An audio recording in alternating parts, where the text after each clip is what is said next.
Of course ఆయన కాంగ్రెస్తో ఉన్నాడు అప్పుడు. ఇట్లా మీరు ప్రతి చోట కనుక చూస్తే 77, 78 నాడు రాజకీయాల్లోకి వచ్చిన నాయకులు ఎక్కువ చోట్ల ఉన్నారు. ఇంకా అఖిలేష్ యాదవ్, తేజస్వి ఇలాంటి వాళ్ళు సెకండ్ జనరేషన్ వాళ్ళు కూడా వచ్చారు. పవన్ కళ్యాణ్ ఉన్నప్పుడు లేరు. కానీ ఆయన జయప్రకాష్ నారాయణ ఎప్పుడు చెప్తూ ఉంటారు, అంటే భారతదేశ చరిత్రలో, స్వతంత్ర భారత చరిత్రలో ఎమర్జెన్సీ ఒక ఘట్టం. కానీ అక్కడ అదే ఆపేసి అదే ప్రమాదం అదే చెప్పడం బీజేపీ యొక్క వ్యూహం. ఆ తర్వాత కాలంలో వచ్చిన మత రాజకీయాలు అనండి, లేకపోతే మోదీ ఏకపక్షం అనండి. ఒక జోక్ చెప్తాను.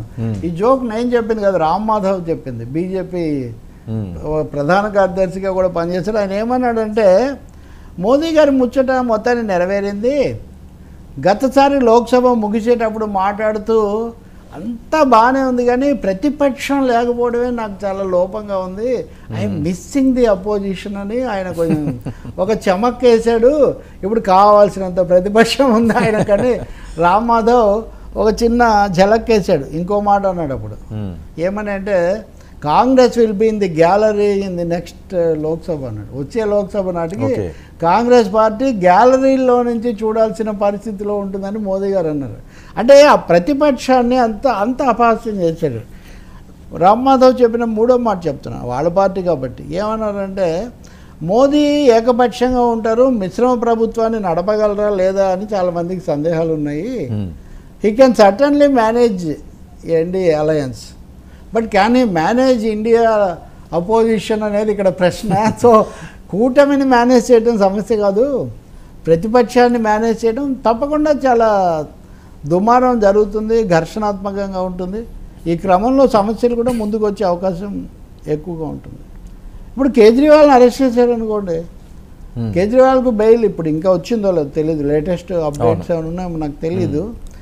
ఏమన్నారు, యడ్యూరప్పని అరెస్ట్ చేస్తేనేమో ఆయన ముఖ్యమంత్రి, ఆయన ఏమన్నా టామ్, డిక్ అండ్ హ్యారీ కాదు అని విడుదల చేయించారు. అని ముఖ్యమంత్రిని, ఆయన మాజీ ముఖ్యమంత్రినేమో అలా అంది ఒక హైకోర్టు. ముఖ్యమంత్రిని హైకోర్టు మళ్ళీ ఆయనకు నిన్న స్టే ఇచ్చింది.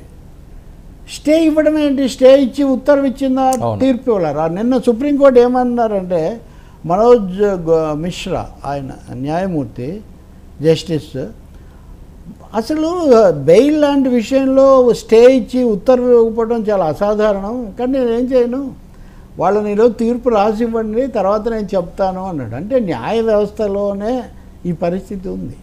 కాబట్టి తప్పకుండా ఒక తీవ్ర ఇది జరుగుతుంది. స్పీకర్ ఎన్నికతోనే అది మొదలవుతుంది. First signal starts with speaker election. అది కూడా చూడండి, 8 సార్లు అయిన వాడేమో సురేష్, ఆయన కడై కులం సురేష్, ఆయన దళిత్. ప్రోటెన్ స్పీకర్ ఏముందండి, ఒక రోజు ఉంటాడు ప్రమాణ, దానికి కూడా ఒప్పుకోకపోతే ఇంకా మీరు సహకారము, ఏకాభిప్రాయము, ప్రోటెన్ స్పీకర్ అదేం పదవి కాదు, దానికి కూడా ఒప్పుకోలేదు. ఇటువైపున ఇప్పుడు పెట్టిన ఈయన ఎవరు, భర్తృహరి మెహతాబ్, వీళ్ళ నాన్న ఇది వరకు ముఖ్యమంత్రి హరే కృష్ణ మెహతాబ్. ఈయన 7 సార్లు గెలిచాడంట, కానీ కంటిన్యూస్గా గెలిచాడంట. ఆయనేమో 8 సార్లు గెలిచాడు, కానీ బ్రేకులు ఉన్నాయంట. ఈ 7 సార్లు గెలిచిన ఆయన ప్రత్యేకత ఏమంటే, ఈయన 6 సార్లు బీజేపీ తరఫున గెలిచాడు. ఓకే, 7వసారి బీజేపీలో చేరి గెలిచాడు. ఈయనే బీజేడీలో ఉండుంటే ఆయన ఏం చేసేవాళ్ళు కాదు. కాబట్టి ఎవరి రాజకీయ ప్రయోజనాల కోసం వాళ్ళు చేస్తున్నటువంటి ఒక పెద్ద ఇది. కాకపోతే ఈ ప్రాసెస్లో తెలుగు వాళ్ళు గుర్తించదగింది పురంధేశ్వరి పేరు లేదు. ఇప్పుడు ఓం బిర్లానే వాళ్ళు నామినేట్ చేసినట్టున్నారు. కాదు, పురంధేశ్వరికి బీజేపీకి ఏమన్నా గందరగోళం ఏం జరుగుతుందంటారా? నిన్న ప్రమాణ స్వీకారం చేసి వచ్చిన తర్వాత కూడా చాలామంది సోషల్ మీడియాలో వాటిలో మాట్లాడింది, ఆమె నమస్కారం పెడుతుంటే వీళ్ళు కనీసం అటువైపు కూడా చూడలేదు, రాజ్నాథ్ సింగ్ గారు కానీ అమిత్ షా గారు కానీ అని. నేను అది గమనించలేదు నేను ఆ ఘట్టం. కానీ మొత్తానికి ఒరిజినల్ బీజేపీ, ఇతర పార్టీల నుంచి వచ్చిన బీజేపీ అనే ఒక చర్చ అయితే మొదలైంది. ముఖ్యంగా సంఘ పరివార్ నేపథ్యం ఉన్నవాళ్ళు, లేకపోతే కాంగ్రెస్ నుంచి వచ్చి చేరిన వాళ్ళు అనే ఒక చిన్న తేడా అయితే బీజేపీలో కొంత వచ్చింది అనే ఒక మాట అయితే చెప్తున్నారు. పురంధేశ్వరి ఇప్పుడు విజయం సాధించిన తర్వాత ఆమెకి ఏం సమస్య ఉంటుంది, కానీ కూటమి కోసం ప్రయత్నం చేసినప్పుడు మటుకు తెలుగుదేశం కోణం ఎక్కువగా కనపడింది. రామారావు కుమార్తెగా తెలుగుదేశం ప్రయోజనాలు బీజేపీ ప్రయోజనాల కంటే కూడా అని ఒక విమర్శ ఆర్ఎస్ఎస్ వర్గాల నుంచి ఒకటి వచ్చింది అని అన్నారు అప్పుడు ఇప్పుడు అదంతా అయిపోయింది కదా, విజయం సాధించారు, తుడిచిపెట్టేశారు, ఒక మంత్రి కూడా వచ్చాడు. ఓకే, కానీ ఆ తేడా ఆ చిన్న గీత అయితే అది ఒకటి ఉంటుంది. బహుశా ఇంకా అవకాశం కూడా ఇప్పుడు ఏముండదు, స్పీకర్ కూడా అయిపోయాక ఇంకేదైనా స్టాండింగ్ కమిటీనో లేదా పార్టీ పదవో ఏదైనా ఇస్తారేమో, మనం చూడొచ్చు. ఏదైనా గతంలో కంటే కొద్దిగా విభిన్నంగానే కలర్ఫుల్గా కొంచెం డెఫినెట్గా సంఘర్షణగా ఉంటుంది. రాష్ట్రంలో ఉన్నాయండి, కేంద్రంలో ఉన్నాయండి. రాష్ట్రంలో కేంద్రంలో చెప్పలేము. కేంద్రంలో అయితే కలర్ వన్ సైడెడ్గా ఉండదు, ఎందుకంటే బలమైన రెండో సైడ్ కూడా ఉంది కాబట్టి. రాష్ట్రంలోకి వచ్చేసరికి దాదాపు అదే కదా మాకు ప్రతిపక్షగా గుర్తింపిస్తారా లేదా ఇదే అన్నట్టుగానే.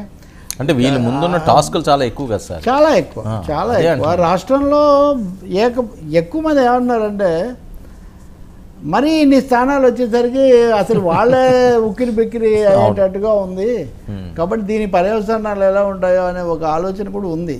చంద్రబాబు నాయుడు అనుభవజ్ఞుడు కాబట్టి ఇవన్నీ బ్యాలెన్స్ చేస్తారని మనం ఆశించాలి. Okay, right sir, thank you so much Ravi గారు.